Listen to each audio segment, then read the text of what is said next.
E aí pessoal, beleza pura, pura beleza. Maravilha, é o seguinte, levei a S10 Blazer, a Blazona, minha sujeirinha, levei pro mecânico porque eu não tive tempo e tava muito assim, muita coisa para fazer, né? Então eu levei para trocar a correia dentada, trocar a correia do alternador, certo? Que mais que eu troquei? Eu troquei não, que o mecânico trocou, certo? Então foi trocada a correia dentada do motor e a correia do alternador, certo? Eles fizeram esse procedimento. Quando cheguei em casa, ou melhor dizendo, a hora que eu liguei o carro lá na mecânica, normal, ligou beleza, sonzinho do motor, ok. Vim para casa, guardei o carro.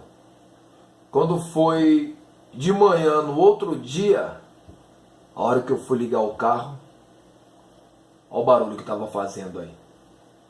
Ó, assim que eu liguei, olha o barulho que fez aí. Olha o barulhão que estava fazendo. Agora, não sei que barulho foi esse.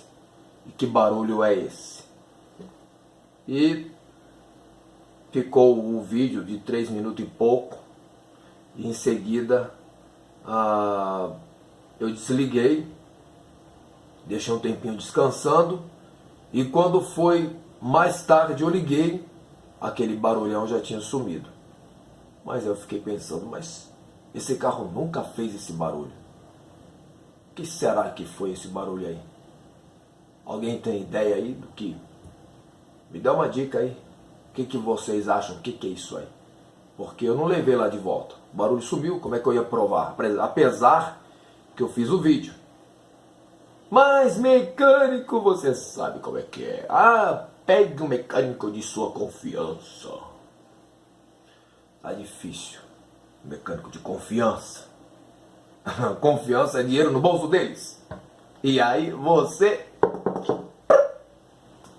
Maravilha? Assiste o vídeo aí, vê como é que ficou.